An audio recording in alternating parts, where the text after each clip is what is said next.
What inspired you to transition from the leadership roles to founding Kisaan Se? There is no brand in India which comes with this promise of authenticity, place of origin. There are consumers who are looking for those products. Then we came to this realization, let's start this. One word to describe Kisaan Se. Interesting questions.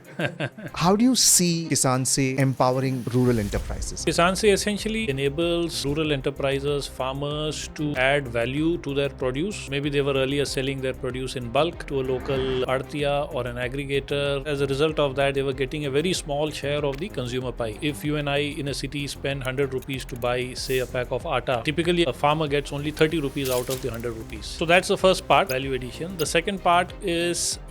Do we need to take a step back and before we bring in these technologies, there has to be enough education for the farmers for them to understand this is in their interest, this is the best way to move forward? Obviously, there needs to be consultation, discussion, etc. But even without the farm laws, it is still possible for farmers to sell directly to anybody who they would like to. Why not have a law which helps farmers to do this without any kind of foundations of respective state acts? We need to balance the need for minimal processing with the demand for high quality and safe food products. Minimal processing and high quality actually go hand in hand, because the more you subject any food product to excessive processing, high temperature, it is going to take away the taste, nutrition, already the ill effects of high-end processing and lots of lifestyle diseases, cancer to blood pressure to sugar. It's already medically proven that a lot of high-end processing has actually increased ill effects of a lot of these things. Is there a favorite quote that you live by? 𝗕𝗲𝗄𝗏 or 𝗕𝗲𝗄𝗏, I don't know whoever said that. What advice would you want to give entrepreneurs who want to start something of their own, especially in the agri industry? My advice would be that Pleasure in every bite, goodness in every seed, nourishing bodies, delighting palates. Taste the difference of locally grown exceptional flavors straight from the farm. Look for the silver lining whenever a cloud appears in the blue. India's place in the sun would come from the partnership between the wisdom of its rural people and the skill of its professionals. My guest in today's episode lives by this quote. Hello and welcome to Between Us. Make every conversation count. And in today's episode, I'm in conversation with Nitin Puri, the founder of an exciting agri-tech company, Kisaan Se. Kisaan Se is an initiative that brings together Indian farmer collectives and food industry professionals to deliver premium, minimally processed food products. Nitin has an extensive academic background, including a BTech in mechanical engineering and a post-graduation in rural management from 𝗕𝗲𝗄𝗏 and agribusiness management from Cornell University. He has held significant positions as president and head Agri Multi-Commodity Exchange of India Limited and Group President at Yes Bank. In this episode, we will explore his journey, the mission of Kisaan Se, and the broader implications for India's agricultural sector. Nitin, welcome to the show. thank you so much, Santosh. Look forward to. So as we head into the details of Kisaan Se through our various segments, let's begin from the very beginning. Let's talk about your personal journey, your growing up years, leading up to where you are today. Thank you so much, Santosh. I professionally started with my engineering degree. Like most kids would in the 90s. You would either become a doctor or an engineer by choice. If not, then you would go for a number 3 or a number 4 option. Luckily, I could get into an engineering college. I did my engineering and then I worked in the software industry as a programmer, but I didn't quite enjoy it, and I was looking for opportunities to do an MBA, and 𝗕𝗲𝗄𝗏 came up as an opportunity. For some strange reason, I liked the 𝗕𝗲𝗄𝗏 brochure, because I remember in the 90s, all MBA institute brochures used to be in color, and the 𝗕𝗲𝗄𝗏 brochure was the only one in black and white.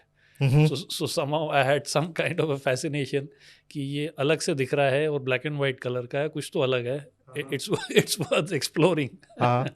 So maybe some kind of old world romanticism hoga, or whatever, were my thoughts at that point in time. And it just so happened, and this was the pre-internet era, right? 90s, Right. there was no internet. And so it so happened that in one of the Economic Times editorials, there was an article by Dr. Kurian, as luck would have it. And this was 97 or 98 or sometime. And where he spoke about, white revolution and a lot of, other topics. And that editorial in ET somehow fascinated me. And that was the first time I heard about the fact that there is a person called Dr. Kurian, and this is what he's done, and these are his thoughts, etc., etc. And then this, the entire process of applying to IRMA happened. And then, of course, after completing my IRMA, I worked with ITC, Reliance Retail, MCX, Yes Bank. So I was essentially in the food and agri sector. Across all of these organizations. Across all these organizations, working in different roles, domains, operations, supply chain, sales, banking, commodity markets, etc. So they were also, in a way, your training ground for entrepreneurship. Of course. A very big training ground. And I was blessed because all the jobs that I did each job was completely different from the other. Right. So it gave me a good full 360-degree view of the entire, food and agri domain and sector. And it was really enriching. And a lot of those experiences, networks, contacts, learnings actually contributed to the fundamental building blocks of Kisaan Se as well. All right. All right, Nitin, we begin with our first segment, What Matters. And when we talk about what matters, let's begin with your transition to Kisaan Se. And I have a whole bunch of questions around it. But first and foremost, what inspired you to transition from the leadership roles in a corporate environment to founding Kisaan Se? So two things, Santosh. One, of course, working in the food and agri sector for almost 25 years, working with market-facing companies, working with retail companies, FMCG companies, working in a bank, and all through being in the food and agri sector. Somewhere I was increasingly realizing that as corporates, we've not been fair either to consumers or to farmers. We don't offer the best products to consumers, and we don't offer the best livelihoods to farmers. And this is a professional who's worked, retired. Now he can say what he wants to say. And it was a live experience. And the reason is not for any fault of these companies or these corporates or multinationals or large corporates, etc. It's largely because the interest that they have to take care of, the stakeholders who are behind the scenes, somehow don't permit them to do these two simple things, which are the two most fundamental things, right? And it's not the fault, as I told you again, at the cost of repetition, it's not the fault of these people. So one was this realization, which kept building over the years. And of course, at a personal level as well, as a consumer, we are professionals in the food and agri sector, but we are also consumers back at home. So one was this, which was building up and brewing over the years. The second was, of course, I went to IRMA, the Institute of Rural Management, Anand, to study in the late 90s. And Amul, of course, as all of you know, is the world's largest market-facing developmental intervention, I would call, because it's a big brand. It's India's largest food company. And at the same time, it's a developmental intervention which has enabled millions of farmers to actually improve their livelihoods, increase their incomes, etc. So one was my own professional experience over 25 years. The other was being in a place like Anand. And that was a time when Dr. Kurian, who is the architect of the White Revolution, was very much alive and kicking. We would interact with him, talk to him. Rather, he would talk to us and, give us a lot of wisdom that he had acquired over the years, building this gigantic White Revolution ecosystem over the last 30, 40 years, ever since he started doing this in the 1940s, right? So I think it was a mix of both of these, which somehow triggered a spark that and there is no brand in India, which comes with this promise of authenticity, place of origin across Sure. products, across geographies, and there are consumers who are looking for those products. So all of this together, somehow at a certain point in time came together, and then we came to this realization, that let's start this, and this is something that everybody needs, because half of India is a consumer and half of India is a farmer. And this is something which can literally touch each and every Indian. All right. And 𝗕𝗲𝘁 happened in between the corporate careers? No, so 𝗕𝗲𝘁 happened after I did my engineering, and after engineering I worked in the software industry when the software industry was just coming up, just starting in the late 90s, 2000s. So in the late 90s I did that, but I didn't quite enjoy it. And then I took this offbeat decision to go to 𝗕𝗲𝘁 of all institutes to do my MBA. And people were actually telling me that why are you jumping from a sunrise industry to a sunset industry? And anyway, but because I had some kind of a passion and fascination for agriculture and food, and I thought, let's explore this, and then we'll figure out, if there is a way where one can also be in this profession. If not, one can obviously get back and start writing software code anyway. That option was anyway there. So that was it, and that was, what perhaps stayed in the mind, over the years as well. Is there a pivotal moment in during the course of your corporate career that actually sparked the desire to support farmers? I don't think there was one such moment, but it was a gradual continuum, over the years, being in the industry, working with all kinds of stakeholders, consumers, farmers, and other stakeholders across the supply chain, across over the years. So I wouldn't say there was one such specific moment or incident, but I think it was something that got built over the years. Sum total of all of the experiences. Yes. Are there some personal experiences or values internal to you which actually motivated you to create Kisaan Se? So I think equality. I mean, equality is a general word, not in the sense of the socialist equality, but equality in the sense that everybody needs to get an equal opportunity to grow. Not necessarily about the fact that everybody needs to be equally rich or in terms of wealth per se, but equality in terms of opportunity. Okay. I think that is one, big part of the value system which has been there, which is also integral to what we are doing at Kisaan Se, that every farmer should get an equal opportunity to go there in the market, to be able to add value to their produce, to be able to earn a better livelihood and income. So that was one. The second one would be visibility, or the fact that you need to be seen. Right, you need to get your due credit. You need to get the right kind of opportunity to be acknowledged by people, right? And to that end, when we came up with this entire construct of Kisaan Se and the entire business model, we said all food companies in India, and for that matter in the world, just have the brand and the logo of their product. But as a consumer, I don't know where my food came from. So every farmer, I would say, quote unquote, has a right also to be seen on the front of the pack, which also assures you as a consumer that my product ABC coming from XYZ place is good because it came from so and so place, and hence it's going to be tastier, healthier, better to cook, etc., right? So recognition, I think equality was the first one. Recognition, to my mind, is possibly the second part of the value system. And fairness, the third one. Fairness and transparency, and then they go together, right? So if you're able to build a supply chain and a business model which is fair and transparent with everybody who's working in this business model, that makes it so much more scalable, that makes it so much more long lasting, and that makes it so much more viable in the long term. And then it can become not just a brand or a company, it can actually become like a movement which then sparks, so many people to be a part of it.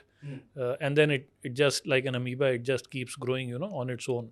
So I think these are the three, possible value systems, so to say, which are intrinsic to Kisaan Se. If I can take the liberty to just kind of give a perspective of Kisaan Se, definitely we say that here at Between Us, Bharat ki kahani, Bharat ki zubani. And Kisaan Se stands for Make in India. Correct. We are talking about empowering farmers. We are talking about rural development. And we are absolutely talking about sustainability. If I were to just my understanding of how... And most importantly, a good product for the consumer. Yes, a healthy absolutely. Product, natural Absolutely. product for the consumer. Absolutely. If this is how I can, if my understanding is correct in the way I'm looking at Kisaan Se, how do you,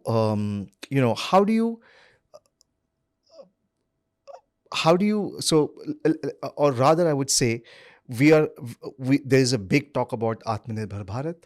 We are talking about Viksit Bharat coming in 2047, local product growth. How do you see Kisaan Se empowering rural enterprises and thereby contributing to the economy? How do you see that happening? So Kisaan Se essentially enables rural enterprises, farmers to add value to their produce. So maybe they were earlier selling their produce in bulk to a local artiya or an aggregator or some small little mill or factory in their neighborhood. But what was happening was, as a result of that, they were getting a very small share of the consumer pie. Right? So if you and I in a city spend 100 rupees to buy, say, a pack of atta or a pack of dal or a particular spice, typically a farmer gets only 30 rupees out of the 100 rupees. So point number one is, how do you have a construct where the farmer is able to add value to his or her produce, and out of the 100 rupee pie, how can he possibly or how can she possibly start earning 40 rupees or 50 rupees?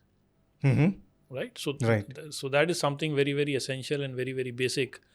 That how do you build a construct where the consumer share of the consumer pie is large, right?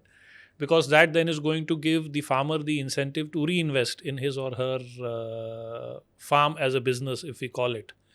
Otherwise, if the 30 rupees on 100 rupees is going to continue, the farmer is never going to have enough surplus or motivation or incentive to reinvest back into the farming activity, to grow and to also have incentive for future generations to remain in agriculture, right? So that is something that is very, very intrinsic. So that's the first part, value addition. The second part is reviving the age-old varieties, ethnic varieties.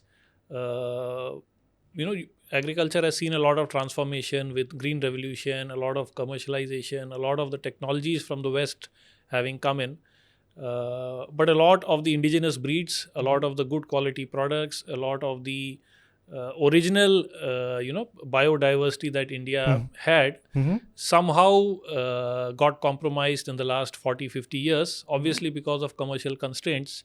Because most of the research which happened in helping farmers to produce more food was largely borrowed from the West. And the Western philosophy of science never could imagine or respect the kind of biodiversity which India had. India, as a matter of fact, has all the agroclimatic zones in the world.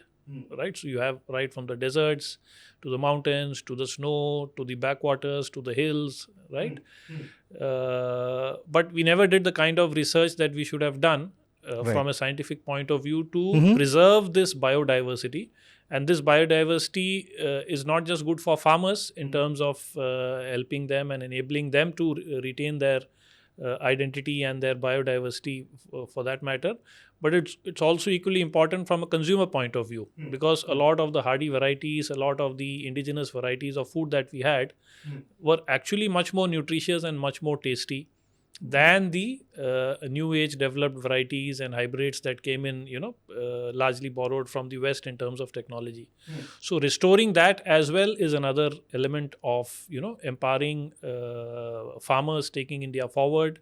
How do you combine the best of tradition with science to ensure that there is a good product available for farmers, which is also climate friendly, which also helps farmers to improve their incomes? I'll give you a very small example. We are working on, rather we already have a product called Kisaan 𝗕𝗲𝗃𝗲𝗄𝗃 rice from Gorakhpur. Okay. Now this is the world's only rice which has vitamin A. And this rice has double the protein than other forms of other varieties of rice. It is the only rice which has 2x of iron, 3x of zinc compared to other rice varieties. It is more aromatic than basmati rice, and the glycemic index of this rice is only 52. Okay. Normally rice has a glycemic index of 65 or 70, in some varieties even more than that. The fact that the glycemic index is almost 50 makes it very amenable for people who are pre-diabetic or diabetic, for example. Right? So if you're diabetic, you can have this 𝗕𝗲𝗃𝗃 rice. So it's aromatic, more aromatic than basmati. It is tastier, it is healthier. But this rice variety got lost along the way. And incidentally, this is the rice variety which Gautam Buddha had distributed as prasad to his devotees when he had attained nirvana, when he was on his way back after nirvana. And this entire Gorakhpur, Siddharth Nagar belt is just at the Indo-Nepal border. And that's when, Gautam Buddha would have traveled some 600 years ago. So it has that history attached to it. It has the health component and the nutritional component and the taste component attached to it. And it was so aromatic that Gautam Buddha gave it as a prasad that with this aroma, you'll remember me, for generations to come. But somewhere along the way, ever since Green Revolution happened, this variety simply faded away and went into oblivion. And the basic reason was no research happened to improve the yield of this variety versus the other varieties which were part of the Green Revolution. And the other varieties which were part of the Green Revolution largely benefited because of the research that came in from outside of India. And nobody even bothered to look at this, wonder grain, so to say. In fact, history has it that this rice variety was the most exported rice variety from India to all over the world, much before basmati and other things came in. So a lot of travelers and a lot of people have written about this. So then it took a person called 𝗕𝗲𝗃𝗃𝗄𝗃, who is the leader of our farmer group in Gorakhpur, with whom we have this collaboration for this particular rice variety. And he's a retired scientist, plant breeder. After the age of 60, once he retired, he settled down in his native village in Gorakhpur. And then he said, I'll take it now as a life mission to revive this rice variety and increase the yield of this rice variety to 2.5 times of what it was, increase the area from a few thousands of hectares to 1 lakh plus of hectares. And then he did a lot of research to create varieties which would incentivize farmers to take up this 𝗕𝗲𝗃𝗃𝗃 rice variety in a big way. And in the process, a lot of good work happened. And just 2 months back, which is a good 20 years after he started this, he's almost 82, 83 now, he was awarded the Padma Shri for his work in reviving this rice variety. Right? So look at that entire trail. So there was a good rice variety, which a lot of Indians used to consume, went into oblivion because the research that happened for other rice varieties crowded out the research for indigenous rice varieties. And then he took this initiative to revive it, and we've taken this now to the market. And this, incidentally, in our case, on a lot of marketplaces where we are there, this is our largest selling SKU and product. So literally thousands of packets of 𝗕𝗲𝗃𝗃𝗃 rice are sold by us, every month. This is just one example, one small example I'm giving to you. So like this, there are so many indigenous rice varieties in India, I can imagine, which may be much more tasty, much more healthy, but as normal lay consumers, we don't even know about them because they've somehow been, out of the limelight, crowded out. So the fact that we're able to bring in, a lot of these forgotten varieties back into the mainstream, these varieties are good for consumer, good for farmer, good from a sustainability point of view, in terms of the environment, etc. So that's the interesting side of working with farmers as well. So Nitin, you spoke about sustainability because that's I think one of the most important components here when it comes to Kisaan Se. I have a two-part questions around this. One is, and I think Kisaan Se and companies like Kisaan Se must play an important role in this. One, what kind of sustainable farming practices does Kisaan Se promote amongst their partner farmers? Number one. The second is, how do you support farmers in adopting good agricultural practices and ensure food safety and quality? So the first part that you asked, the first question, we essentially work with farmers and farmer groups who are typically located in very isolated areas. All of our produce, all of our products come from mountains, valleys, tribal areas, forest areas, dryland areas, where mass commercialization and so-called modern agriculture, never penetrated. And a lot of the biodiversity is still intact, still preserved.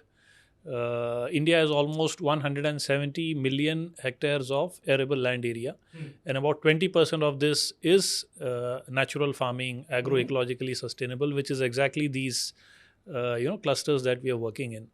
So sustainability is something that is by default part of our DNA. We don't have to go to some place and convert somebody or tell somebody to do something different. It's just that these farmers in these isolated areas, in these far-flung areas, practicing these practices, never got an opportunity to go mainstream in terms of being able to sell their products, earn a better income, etc. Largely because of infrastructure constraints, the fact that they were located in isolated areas, cut off from the mainstream, etc. So to that extent, sustainability is very much intrinsic to our basic business model of offering products to consumers which come from sources where sustainability is a way of life, where natural farming is anyway a way of life. So to that extent, we don't have to work so hard to change something or to bring in a new set of practices which don't exist there. And there is a lot of traditional wisdom which is anyway there, which is being practiced by farmers. Yeah. Right. I think sustainability, while is an important conversation across Yes. global forums today, Yes. India has been practicing it for the longest time. It's Correct. inherent Yes. in our DNA. Exactly. So we don't need to take lessons, Yeah. or we don't need to learn or get certification from somebody to. So that's the first part. And your second part was about quality, food safety. So that is of course very important and a very intrinsic element of food. Food is a very sensitive sector or product, right? It's something that you are eating or drinking. It goes into your system.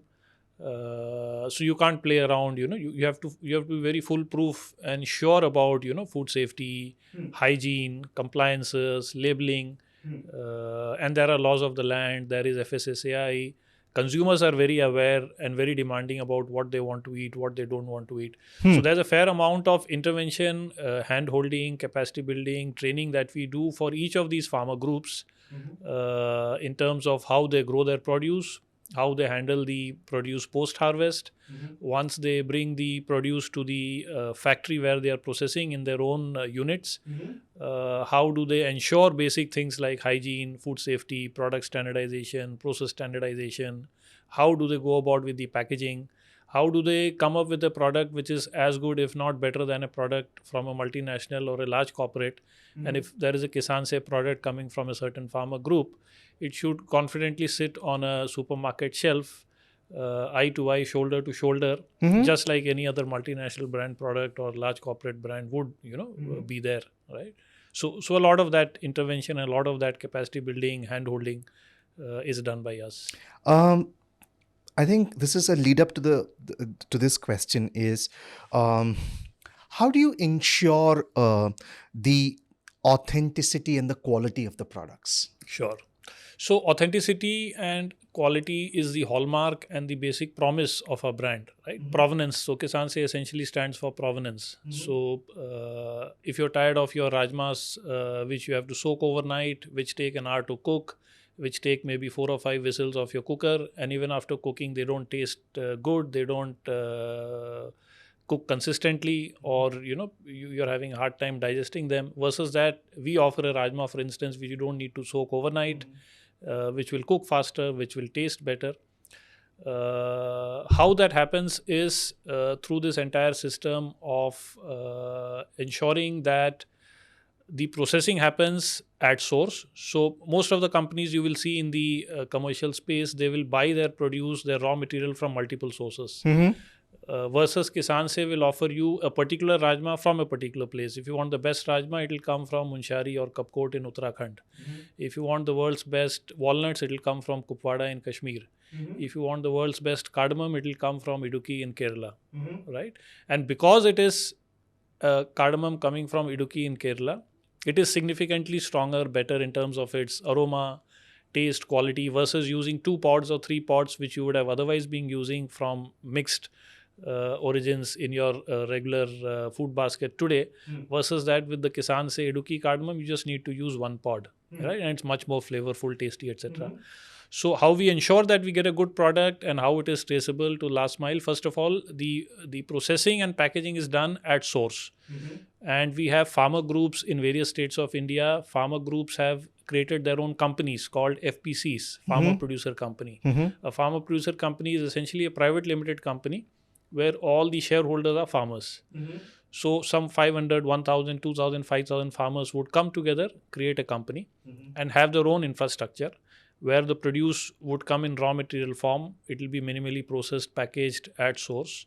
So our promise of getting you products with the seal of origin, wherein the production, the post-harvest management, handling, packaging is all happening at source, is the very first promise, that you're getting a product which is authentic and packed at source, number 1. Number 2, we have a system of quality checking, testing at source while the packaging is happening. When the products come to our warehouse, there is a sampling and a quality testing process that happens. Number 3, most importantly, we have a co-branded business model, where on every Kisaan Se product, you will find the Kisaan Se logo, and you will also find the logo and the brand of the respective farmer group. So more than a legal or a financial obligation or construct, the farmer group considers it a matter of prestige and a matter of social responsibility to ensure that they are doing a good job. Because if something unforeseen, untoward happens tomorrow with their product, it is their brand, their village's name, which is going to be at stake. So they will never do something, which, and social collateral is much more stronger than any financial collateral. Absolutely. Or any, policeman standing with a danda around and policing people. That of course is needed. You need to have control, system, process, etc., etc. But this provision of this brand and logo of the farmer group on every pack doubly reassures that farmers take it up as their own responsibility and social responsibility to ensure that they do a good job and that they eventually deliver a good product to the consumer. Do you have any early success stories of farmers which you could share? So many of them. So this entire movement around Kala Namak rice that, for instance, I shared with you, some great work has been happening over the last 20 years. But the fact that we could come out with a brand and a product which tens of thousands of consumers today are consuming is a big, in that sense, a big kind of an empowerment. We have lots of farmer groups who are working with us all over the country, who are all women's farmer groups. So all the farmer producer company which is running that enterprise is all consisting of shareholders who are all women, and they are all women farmers. So Uttarakhand, for example, we have a farmer group called 𝗓𝗲𝗄𝗎 Farmer Producer Company, from where we get a lot of our pahadi pulses, spices, honey, etc. So that's another very big example. Kashmir, from where we source a lot of our dry fruits, is another prime example, where a lot of these farmers who were earlier left out of the mainstream are now becoming part of the mainstream, and now they're able to earn incomes, earn livelihoods which are significantly better than what they were doing earlier through this power of branding and having a product which is actually going to consumers direct from farm, and helping them to improve their livelihoods in a very big way, right? So many such farmer groups who've been able to not just improve their incomes, but for them it's also a matter of great pride that their product with their logo and with their brand is actually going to the kitchens of tens of thousands of homes across the country, right? And that's a great sense of achievement and empowerment for them as well. Absolutely. Coming back to local products, because that's one of the focus areas, right? How would you elucidate this? Kisaan's promise of place of origin, and how does that contribute to this goal of supporting local products? So the fact that traditional supply chains, companies traditionally have a factory-based system where they have to run large infrastructure somehow, and they will get their inputs and their raw material from multiple places, makes it very difficult for them to be able to offer you a consistent, healthy, tasty product, versus our proposition of going to a particular location, getting a particular product from a certain place, and offering this proposition to the consumer that since you're getting a certain product from a certain place, it's going to be tastier, healthier, better, etc., etc. Is of course something that we've been able to do very successfully. And in fact, we were surprised when we started off with this venture that India, with all its diversity, in India you still don't have a brand which offers you a promise of the place of origin of every single product which comes out from that brand.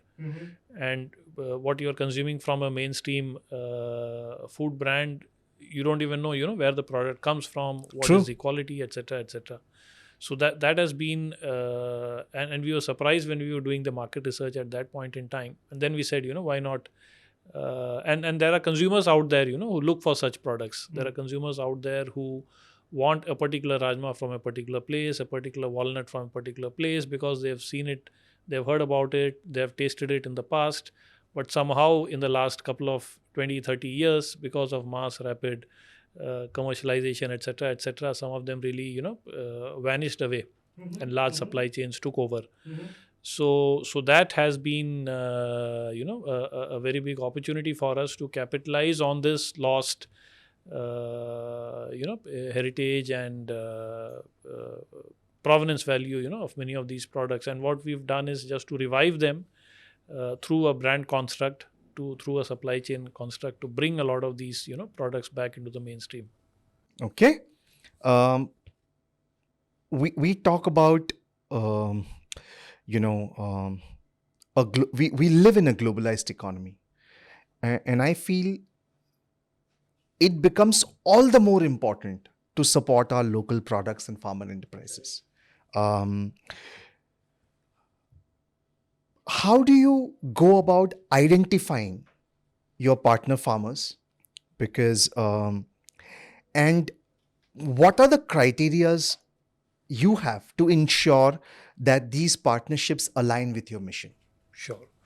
So we have a 3-step process. First of all, we identify clusters in India where natural farming, agroecologically sustainable farming happens anyway. So that's the first step. The second step is within those clusters, which are the farmer groups and which are the locations where you can get significant amount of marketable surplus, which can be processed, packaged, and brought out. And then the third step is to actually assess the level of maturity and readiness of these farmer groups and these units to be able to come out with a product which is food safety compliant, hygienic, standardized, etc., etc. So this is the 3-step process that we follow to identify and finalize a farmer group. Your second question, first of all, there needs to be some kind of an intent and an urge within the farmer group that they want to go this path of going away from a bulk selling mode to a mode where they want to add value, where they want to increase their incomes, improve their livelihoods. They should have a good governance system of how they administer their day-to-day affairs as this farmer-producer company. And does Kisaan say, involve themselves or support themselves in building those governance models? Absolutely. Governance models, accounting system, quality system. So all of that is intrinsic. So it's very deeply integrated. Yes, very deeply integrated, because it's food is a very brick and mortar and a very intensive, engagement kind of a business. So we have to be physically involved, and also to re-ensure, that this partnership is not for a few days or weeks or months. This is like having a factory which is going to run for, the next many generations. So the foundations have to be very strong and very solid. And there is a foolproof system of hand-holding, guidance, quality, corporate governance that needs to be followed by these farmer enterprises so that they can grow along with us. So we have a full-fledged system for all of this. All right. Now let's come to the end consumers, right?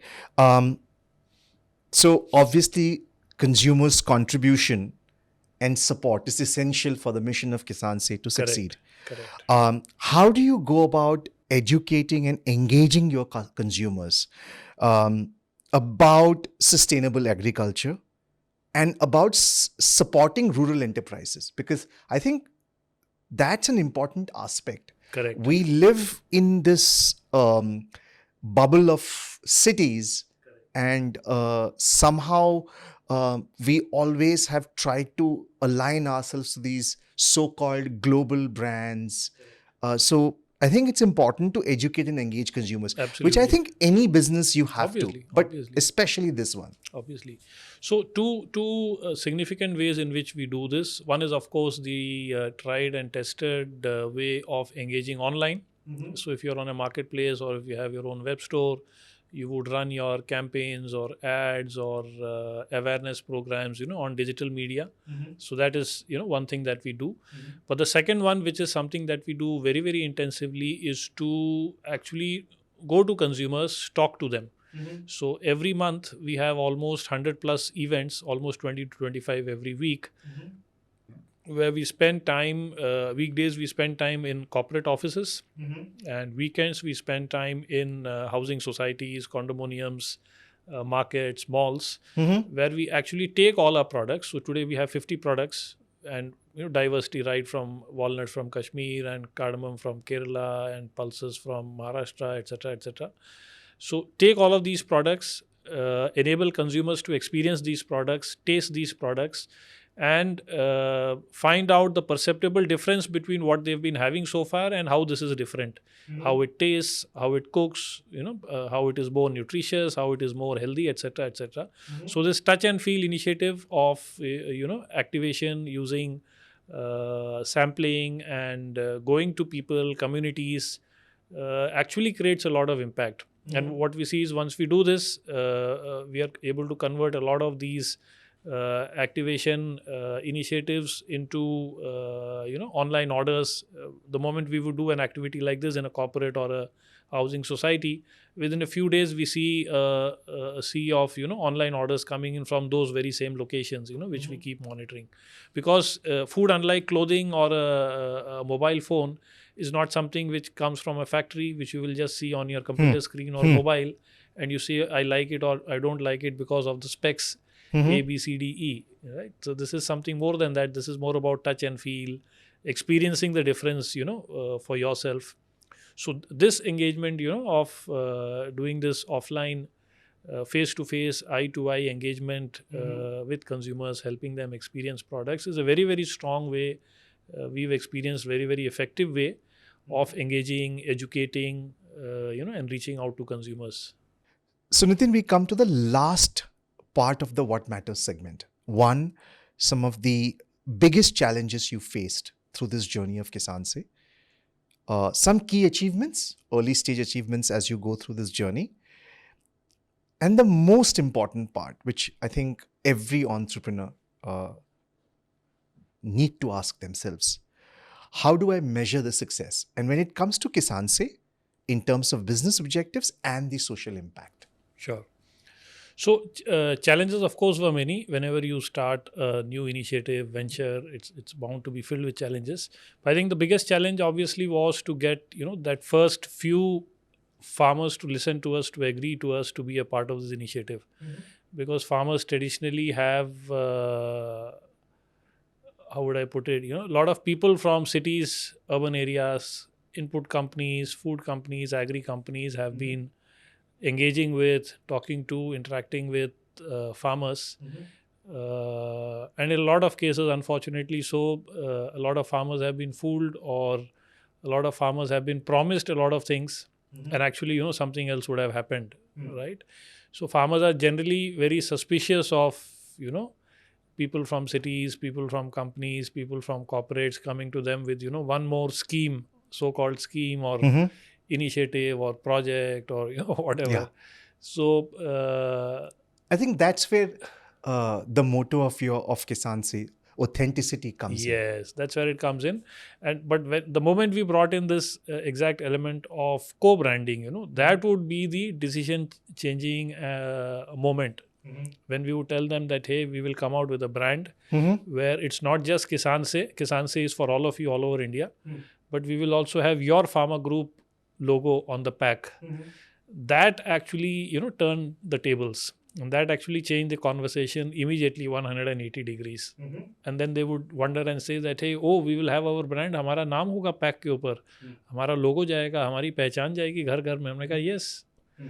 So so that was a learning as well, in terms of the power of helping them to be on the pack. Yes. And how that totally changes the way they converse with you, engage with you, interact with you. Yeah, because at the end of the day, this is something which they have always struggled with. Yes, exactly. Because they are nameless and faceless. Yes. We are giving a name and a face, which is helping them, which is rather motivating them. Yeah, sure. Of course, they'll make better money than what they were doing so far. They will be able to earn better livelihoods, And etc. when it carries their name, it also encourages them to come out with their best. Exactly. So that, the social motivation with this brand on every pack actually would make the difference. So once we did that, of course, then it was smooth sailing. Now we are working already with 12 plus farmer producer companies across India, literally from Kashmir to Idukki, Kerala to Gujarat to Northeast. So to that extent, we've been very successful in this, in these first 8 months of our journey. Achievements, I think the fact that we are working with 12 plus farmer groups, the fact that we are working with 20,000 plus farmers, the fact that we are able to provide good quality, tasty, healthy, natural food products to tens of thousands of consumers. We process almost 100 plus e-commerce orders every day. We are present in 100 plus stores in Gurgaon, right? We have a lot of repeat purchases happening. Many of our products, dry fruits, rice, honey, rajma, millet premixes, we have a good 15, 16, 17% repeat purchase, people who keep buying every second week or every month, etc., etc. So to that extent, I would say, we've been fairly successful. People are liking our products. All our farmer groups with whom we started 8 months ago, all of them are still with us. There has not been, touch wood, a single case of a farmer group getting disillusioned, that you promised us this, or you said this, and now you did this, and you said that, and now we are working with you, etc., etc., right? So the fact that we've been able to maintain our business relationship with them, and not just maintain the relationship, we've been able to grow business manifold, right? From where we were 8 months ago to today, we've seen 20x, jump in our revenue business for these farmer groups, which is very rapid and very swift, and which also explains the fact that consumers were actually waiting for a product or a brand or a proposition like this, all these years, and we've suddenly been able to, fill that vacuum and provide a good offering to consumers with, the promise of provenance, tasty products, natural products, etc., etc. And your third question on, how you would measure success for Kisaan Se, especially in terms of business goals and the social impact. Correct. So we should be able to touch, every Indian life, every Indian consumer out there living in any part of India. We should be able to offer a good product to them that is healthy, nutritious, tasty. We should also be able to offer a good livelihood opportunity to every farmer. In terms of an objective statement, if you were to, out of every 100 rupees that you and I spend on a food product, on a grocery product, when we buy it today from our neighborhood store or e-commerce, out of every 100 rupees, today the farmer gets only 30 rupees. But we would like to change that scenario to a phase or stage where out of every 100 rupees, the farmer should get 70 rupees. So which is like a 2.5x almost kind of an increase in the incomes of farmers, which will happen through efficiency, better supply chains, the power of marketing, branding, supply chain, etc., etc. Right? And that is going to be, the biggest social and financial impact, that we'll be able to create in terms of, better livelihoods for farmers on a sustainable basis. And of course, good food for consumers. People should be healthy. People should get access to tasty products, natural products, and, live a healthy life and a happy life. Well, that is wonderful, Nitin. And with that, we come to the end of our first segment, What Matters. And now we will begin with the second segment, What's Brewing.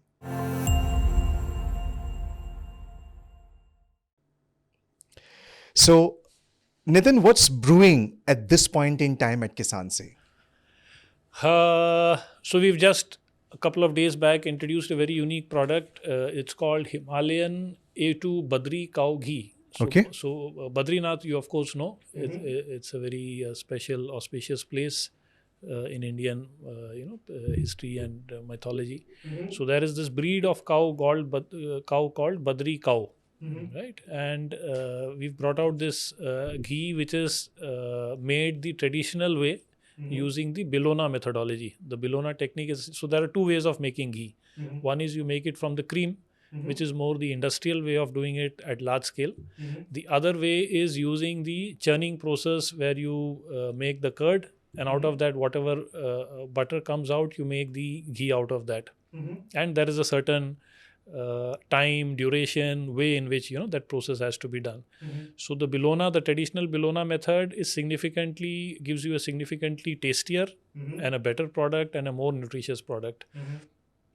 And to top it, this product comes from the Himalayas, right? Thousands of feet above sea level, where the climate, the agroclimate, the soil, the environment is very pristine. The cows will typically be free grazing, feeding on natural medicinal herbs and grasses. So the ghee that you would get out of it is actually very pristine, very healthy, and very tasty. So that's a new introduction that we've just done.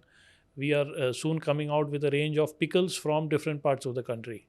Okay. So you would have a Bihari range, you would have a Rajasthani range, you would have a Telugu range, because pickles have their own nuance, in India. So a range of pickles with the place of origin promise, made using the traditional methods, without any vinegar, without any preservatives, naturally sun-dried, made in kachi ghani mustard oil or til oil, as the case be, depending on the recipes in different places. So that interesting product lineup is happening now with farmer groups across India. We are coming out with a range of infusions, tea infusions. So chamomile tea, rosemary tea, and many more other variants, mainly coming from the hilly areas of Uttarakhand. We are coming out with a range of different kinds of honey from different parts of India. Okay. So you have the Sundarbans honey, you have the Himalayan honey, you have the honey from the tribal areas of Chhattisgarh and MP, right? And each of these, will have a certain flora, fauna, a certain place from where it comes, a certain taste profile. So a lot of interesting things happening. One of the things when we talk about the future, and of course the present is the role of technology. And I think if you could share some light around practices in technology right now, which Kisaan probably is and would like to implement to enhance agricultural productivity as well as the larger goal of sustainability. Sure.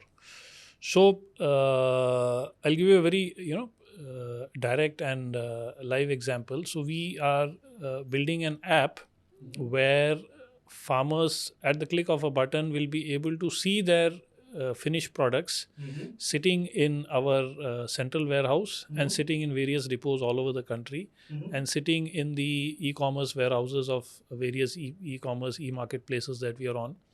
And we have a profit sharing model, as I told you in the beginning. So the farmers would be able to see exactly how many packets of each SKU came into a particular warehouse or depot or godown, how much of it got sold today, and out of the products packs that got sold today, what is the profit share that they are getting based on the pre-agreed pricing and costing that we worked out. So it's almost like a 24/7 mandi for them. With the only difference that instead of selling their produce in bulk in their neighborhood village to a local intermediary, now their products are getting sold in a packaged form to a consumer in a city. And obviously it is much more remunerative for them versus what they were doing earlier. So it's the power of technology to actually have a full view about where their product is, how much is getting sold, what kind of profits are they able to earn, and it's very, very empowering, right? So it's almost like a service for them, where today the entire country, India, is going to be their market, and at the click of a button they have full visibility, transparency about the supply chain and about the products, etc., etc. So I mean, this is just one live example that came to my mind that we are doing to leverage technology to actually create impact and development in a very, very big way. Clearly, as an entrepreneur, there is, I'm sure you will agree that we need to balance the need for minimal processing with the demand for high quality and safe food products. How do you go about doing that? So minimal processing and high quality actually go hand in hand, because the more you subject any food product to excessive processing, high temperature, high pressure, chemical based processing, it is going to take away the taste, nutrition, health properties of any food product. And because traditional supply chains of large companies, corporates are typically not attuned to this, because they have to run large factories, large setups, where then you have to compromise and you have to get into things like high-end processing and high pressure packaging and things like that.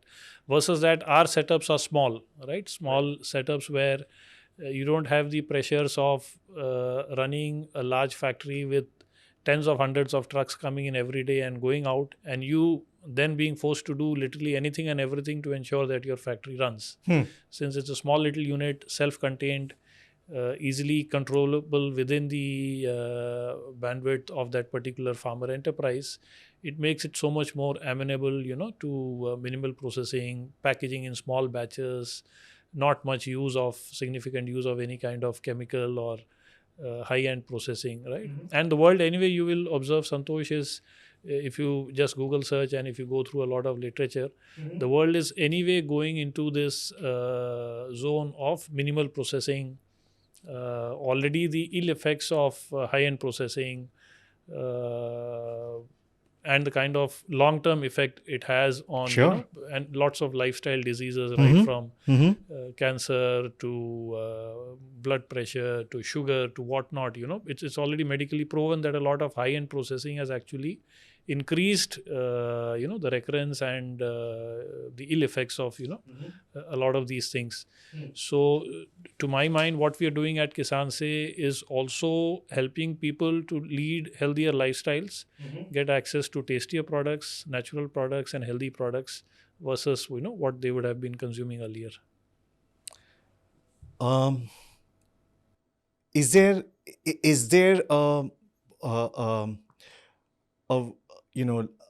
we have small goals and we have the long-term goals in mind.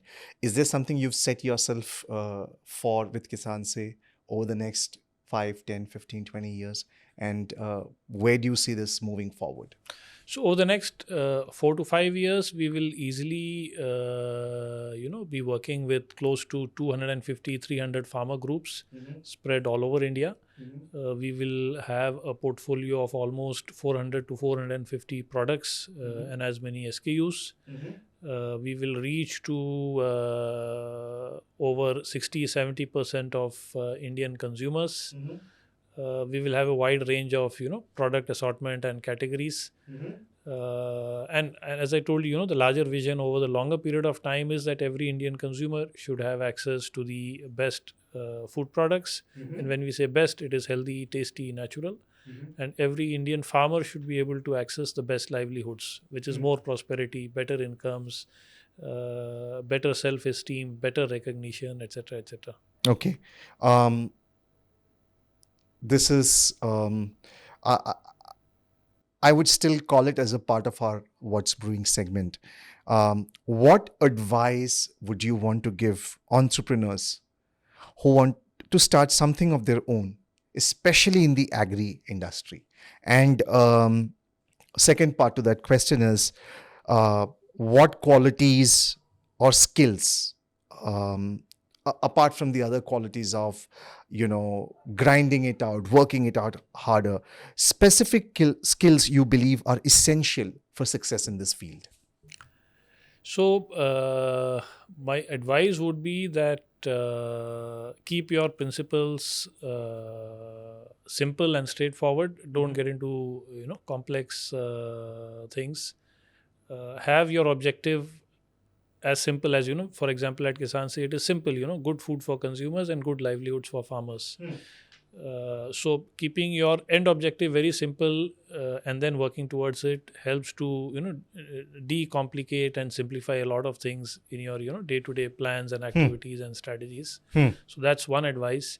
The other advice is don't go with a solution and then search for a problem. Because oftentimes I have seen myself personally, and this is not just in agtech or agriculture or startups in agriculture, it happens in other domains as well. Many times in the enthusiasm of having a solution, you just go with the solution without even understanding first whether there is a problem at all in the first place or not, for which you've built the solution. Then you retrofit your solution to an imaginary problem, and then 6 months, 1 year later, you realize, oh, this has really gone wrong, and then you again come back to the drawing table. But by that time, you've wasted a lot of time, money, energy, etc. So first of all, understand the problem. Spend more time to do a good homework of understanding where what the use case is, what the problem is, come up with a solution, do a small prototype, and then you should be scaling up. So that is what I will advise to people who are wanting to get into this startup space in the agriculture sector. Well, thank you so much, Nitin. I think with that, we come to the end of the second segment, What's Brewing, and we move to the final segment, the rapid fire questions. And we have 3 segments within this section: this or that, fun facts, and absolutely thought-provoking questions. Are you ready? Ready. The first segment, this or that, tea or coffee? Tea. City life or rural life? Rural life, any day. Reading books or listening to podcasts? Listening to podcasts. The Between Us podcast. Thank you. Early morning or late night? Early morning. Mountains or beaches? Beaches. Phone call or text message? Text messages. Home cooked meal or dining out? Home cooked, always. Documentaries or fictional movies? Documentaries. Is there something which you've recently watched? Nothing that I can immediately think of. But you love watching documentaries? I love watching documentaries. Yoga or gym workout? Yoga. Public speaking or writing? Public speaking. All right. That was quick and well answered. Interesting questions. We go to the second segment within the rapid fire, fun and interactive. Favorite traditional Indian dish? Let's say, what's your all-time favorite? Khichdi. Ah. And khichdi is a very multifaceted dish, much underrated. And khichdi is not one khichdi itself. Khichdi itself is of so many types. And every region in India has its own khichdi. That is interesting. Yeah. Is there a specific khichdi you like? all of them. I mean, you go to any corner of the country, you'll find a different khichdi. Uh-huh. A skill you wish to learn, something which you really are interested in. Swimming, I never learned it. Uh-huh. Well, one word to describe Kisaan Se. Authenticity. All right. What was your most memorable travel destination and why? Kashmir, by far, the best. And it's totally a world-class destination for various reasons. Most of us have not explored it, but I'll highly recommend each of you should go to Kashmir at least once. Mm-hmm. It's on my bucket list for this year. If you could have dinner with any historical figure, who would it be and why? 𝗕𝗲𝗏 𝗘𝗃𝗲𝗵. Mm-hmm. Because many of you may not know the seeds of Amul, which is India's largest food company and one of the world's largest cooperatives, and perhaps the world's largest developmental program in the world, built on the principles of market economics, was actually conceptualized by 𝗕𝗲𝗏 𝗘𝗃𝗲𝗵, apart from the role, of course, that he had in unifying India. And Amul got created around the same time as India got independence. So it was in the mid 40s that Amul started. So the vision that he had, that a people's movement, a cooperative, can go the route of market economics, the fact that it's possible to build a brand which not just serves the interests of consumers with healthy, tasty food, but also helps farmers to earn a good livelihood, was to my mind something very, very unprecedented. And he used to say that political freedom will happen, but along with political freedom, perhaps what is even more important is financial freedom and economic freedom for India and Indians. So he, of course, to my mind, is the greatest of them all. Favorite book or author? That's a tough one, because I don't read too many books. Anything you've read recently which... I can't immediately think of anything, but I've read a lot of Swami Vivekananda. And of course, he's a thinker, author. And one of the best things about Swami Vivekananda is that he says that you can seek God in anything that you do. You don't have to worship going to a temple, or you don't have to bow before a deity. You don't have to go to a place of worship. If you love what you're doing, if you are enjoying what you're doing, and if you're doing something that makes you happy and people around you happy, that itself is the biggest form of worship. So that's a different thought process and a way of life in itself. Wonderful. Truly inspiring figure. What was your very first job and what did you learn from it? So my first job was after I did my engineering. I used to work as a software engineer. And what I learned from it was I can never do this for the rest of my life, because I was not comfortable writing software code in a 10 by 10 room. And to imagine that I'll keep doing this or something like this for the rest of my life, which is when I worked, of course, almost for a year. And then I changed tracks, and then I did my MBA from IRMA, the Institute of Rural Management, Anand. And this was the 90s, when the software industry had just begun in India. And everybody was laughing at this and telling me that, why are you leaving the sunrise industry and going into a sunset industry? This was 25 years ago. And I used to tell them, don't worry, the sun will never set on rural India. So true, so true. Is there a favorite quote that you live by that inspires you? Jio or jeene do. I don't know whoever said that. Live and let live. Okay. I'm sure you have a bucket list of things to do. Is there an item in that list which you haven't done as yet and you want to do? Well, learn swimming. Okay. That of course is one.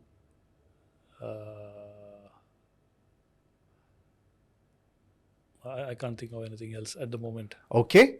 So we are now done with the second segment, fun and interactive. We go to the final segment of the rapid fire thought-provoking questions. What has been your biggest learning from Kisaan Se's journey?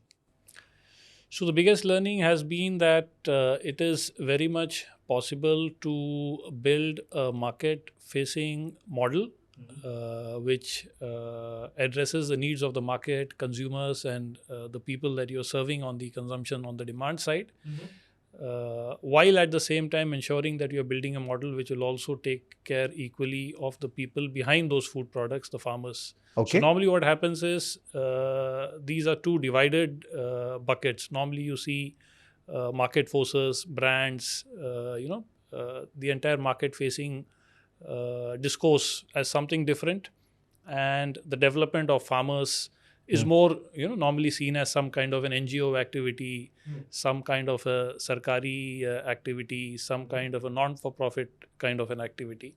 But the fact that we were able to combine both of these, build a robust business model based on the principles of market economics, and at the same time providing good livelihoods to farmers, and doing that at scale, as we go ahead on our mission. And we've just started. It's not even been a year. I think that, to my mind, has been the biggest revelation and learning so far.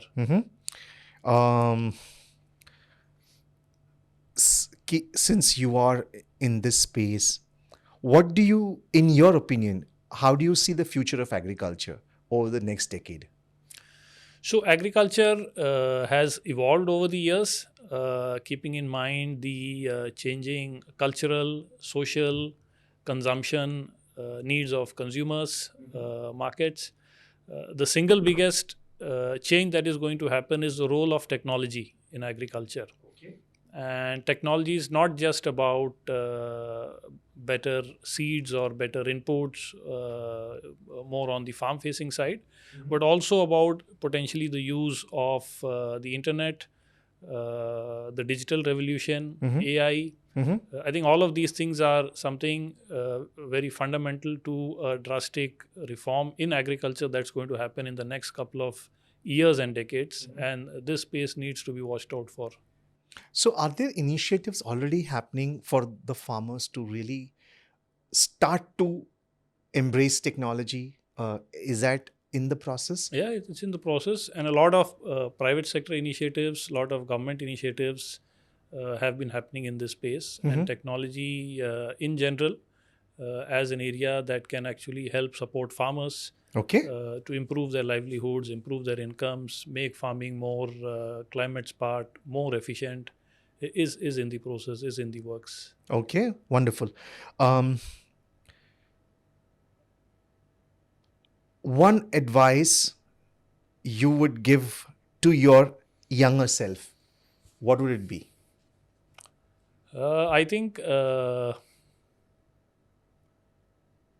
try to go for as much of learnings and risk takings early on in your career and early on in your profession, because as time passes by, your appetite to be able to experiment, to be able to take risks obviously goes down.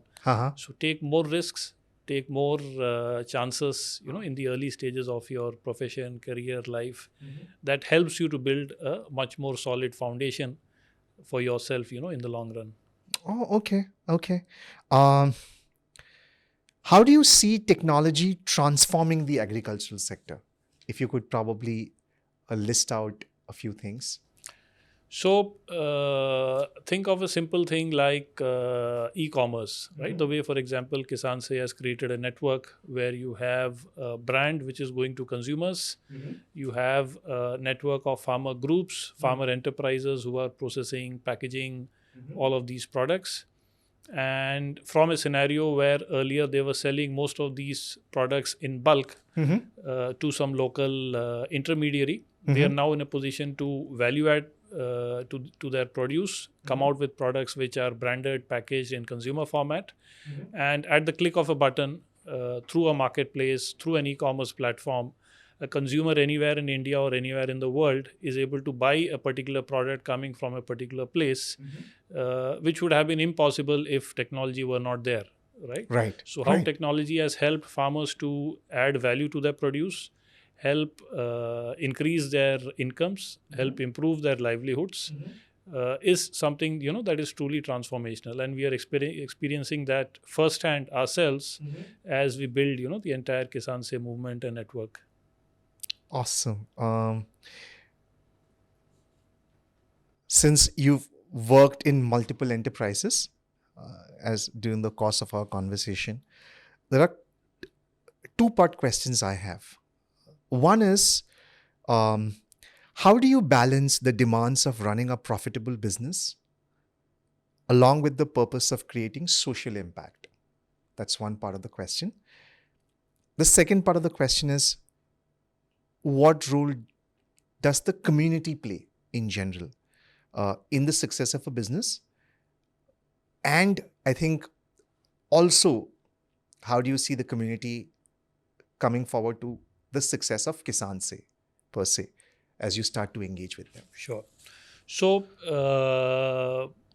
bridging the gap between the two, your first question is very simple. As long as you are taking care of the interests of your consumers and offering a good product to them, and at the same time, you're building a business model and a system which is fair, remunerative, transparent for the supply side, which is the farmers. As long as you ensure you're taking care of both of them, everything else will then naturally follow. If you become biased or load yourself too heavily on either side of it, and if you don't balance the two, that then creates a problem. Okay. So if your principles and your objectives are clear, that you need to provide a good product to the consumer and offer a good livelihood to the farmer, and if you're able to balance the two, then there is no dichotomy or no challenge. Okay. What happens in normal times and even in very large, big multinational global corporations is sometimes the interests of consumers and farmers come secondary, and the balance obviously isn't there. And then there are other stakeholders, who you are more worried about. Maybe your shareholders, maybe, other people who are part of your ecosystem.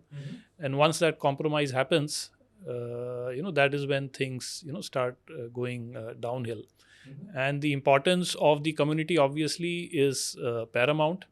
If you have an ecosystem where, for example, in our case as Kisaan Se, our ecosystem, our community is literally anybody and everybody working in the rural space. So, for example, when we set up a lot of our farmer producer companies, farmer enterprises and their processing units, we didn't have to do it from scratch, because there was a lot of good infrastructure that has already been created, for instance, by the government through various schemes, right? You have the Ministry of Agriculture, Food Processing, State Rural Livelihood Missions, and then there are a lot of non-state actors, lots of CSR initiatives, lots of funds, foundations, and all of these people have done an excellent job of creating some really good world-class infrastructure in rural areas for processing. Somehow that infrastructure was not monetized. Somehow a lot of that was white elephants due to various reasons. Because essentially there was nobody who was putting together the jigsaw puzzle in terms of bringing in market access by leveraging this infrastructure which was already present, right?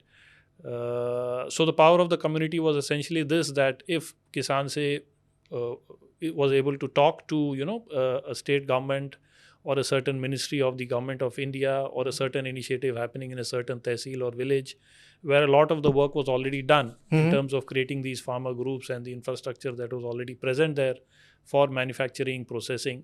And if we were able to then add this layer of marketing, distribution, branding, so this collaboration actually created magic. So if it were not for the excellent work done by the community, and if it were not for this collaborative approach, Kisaan Se would not have been, able to achieve what we've been able to achieve. And I think at the end of the day, when we even talk about community, it involves all the players. Correct. I mean, it's a collaborative effort. Absolutely. I would love to. I do have so the final question in this segment, and I think if you want to take a little bit time to expand on this, would be lovely. Your vision for rural India, and how do you see Kisaan Se contributing to it? So my vision for rural India is very simple. Every farmer should be able to stand on his or her own feet. farmers should not depend on external assistance, subsidies, grants for consumption purpose, subsidies, grants for creating infrastructure, which can create a multiplier effect by monetizing those assets or infrastructure for years to come is welcome. But having subsidies or doles which are essentially for the purpose of consumption, they come in and then they are gone, a few days or weeks or months later once the money is over. That simply doesn't work. So that's the vision, that if farmers are able to do this, in the long term, become self-dependent, and if they are able to embrace, modern technology, modern means of reaching out to markets, that then is going to result in, perhaps the biggest developmental intervention. And look at the case of Amul, for example, Yeah. Amul is by far the world's largest developmental project, I would say. It has impacted millions of farmers. And apart from the fact that it's impacted millions of farmers, it is also the largest food brand in India, right? So it's for farmers to take the route of markets, to leverage and monetize the power of markets, to enable them to become self-dependent, and to build a model where there is a virtuous cycle where it leads to prosperity and development in the long term for them, rather than depending on doles and subsidies beyond a point, purely from a consumption standpoint. Okay. Well, that brings us to the end of the rapid fire segment.